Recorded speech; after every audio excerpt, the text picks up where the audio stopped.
I think the other difficulty I'm having with the Day of the Lord is that it sounds like it's this big thing that's going to then usher in a new wonderful thing. So post Day of the Lord, children will be able to put their hands in viper's nests without being bitten and that sort of thing. That's simply what Isaiah was saying. But it does also sound like the Day of the Lord was Israel getting kicked out of the Promised Land. So obviously that would mean it was 2,500 years ago or so. And yeah, definitely don't put your hand in a viper's nest now. Today I have read the book of Amos from the Old Testament, one of the early prophets, but one of the minor prophets, as in it's a small book. So today we're looking at chapters 1 to 9, which is the entirety of the book of Amos. I thought I knew who this guy was and remembered from the 1980s my mum watching Emmerdale. But it turns out even the 1980s isn't that long enough ago, so that is not him. It turns out that Amos is in fact a shepherd who lives on the border between the Judah section and the northern Israel kingdom. And again, this seems to be a guy who's toddling along doing his own thing, then suddenly, bang, God comes along, gives him visions and talks to him and stuff, so he becomes a prophet. This follows a very similar pattern to the rest of the prophecy generally, other than Isaiah, I suppose, in that it's basically all about mend your ways, sort yourselves out, and then, or else, very much an or else, and then with a brighter sort of tail on the end that things will be better in the future. There's basically has a list of offences that everybody's committing, and it's stated that for the Judah lot it's largely about false gods. Although interestingly, there's a footnote that says or lies, so false gods could be lies, and that seems in my head that could equate to the idea of this false gods being metaphorical. So the love of money might be a false idol sort of thing, something like that maybe. He then directs even more towards the northern kingdom, the northern one, the Israelites as opposed to the Judahites. And he comes up with one of their offences, among many things, of father and son use the same girl. Nice. Basically a warning that if they don't sort themselves out, they're going to get whacked.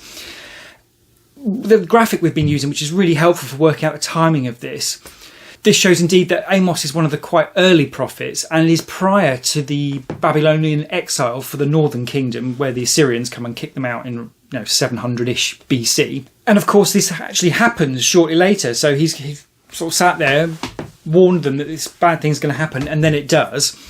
Again, we can't be sure when this was actually written, so I think the limited value in the prophecy, I suppose. And to be fair, he doesn't actually say that it's the Assyrians coming to kick them out. And you'd think if this was written afterwards, that is what he would say, to try and make the prophecy sound, well, more valid, I suppose. So that doesn't happen. So it's interesting that it gives it a whiff of some sort of credibility. But then I guess when things are going to go wrong, you can see them brewing for some time. But it does seem to be a few decades later that it actually happened. So yeah, I think we'll just move on from that one. He talks quite a lot about the Day of the Lord, and actually that's perhaps a useful thing just to pause on and pull out. As far as I can tell, the Day of the Lord is, in theory, something that you should be looking forward to if you're a goodie, and not looking forward to if you're a baddie.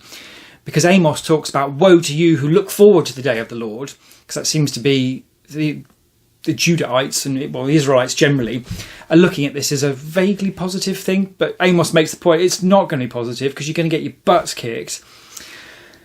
I guess we've had this back here, was it Isaiah, I think, when we talked about the day of judgment sort of thing. That seems to be the same thing, I think. So it's difficult to look at that too positively, isn't it? On the basis that no one is perfect, there's going to be some judgment and it's going to be quite difficult. And it's talked about in quite doom and gloom terms, but with the caveat that there is a sort of a positive angle to it as well, in the terms of if you are a decent person, you're going to be okay afterwards. So the Day of the Lord sounds like a good thing in terms of moving things forward, but not necessarily fun if you've misbehaved. I think the other difficulty I'm having with the Day of the Lord is that it sounds like it's this big thing that's going to then usher in a new wonderful thing. So post Day of the Lord, children will be able to put their hands in viper's nests without being bitten and that sort of thing. That's simply what Isaiah was saying. But it does also sound like the Day of the Lord was Israel getting kicked out of the Promised Land. So obviously that would mean it was 2,500 years ago or so. And yeah, definitely don't put your hand in a viper's nest now. So it's a little confusing in that respect. I guess to some extent maybe it's the prophet not fully understanding and not having all the information. It's just saying, no, this bad thing is coming and then later it's going to be good.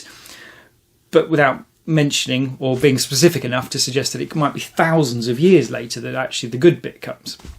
Finally, there was a kind of odd bit in this where Amos is talking about God keeps whacking the Israelites with problems because they're being so terrible.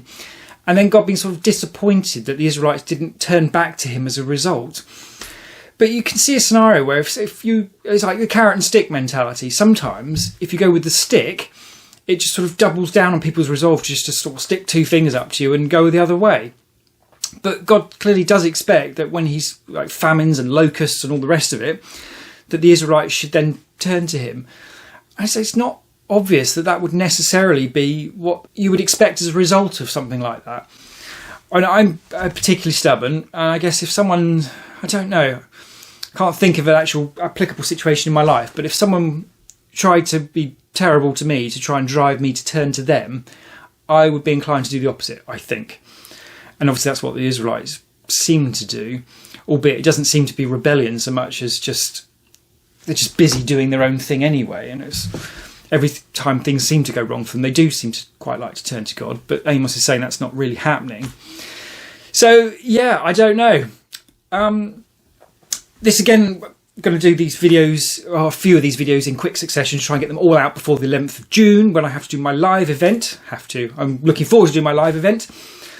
But yeah, so we're on to, here we are, Obadiah after this one, and we'll see what he gets up to.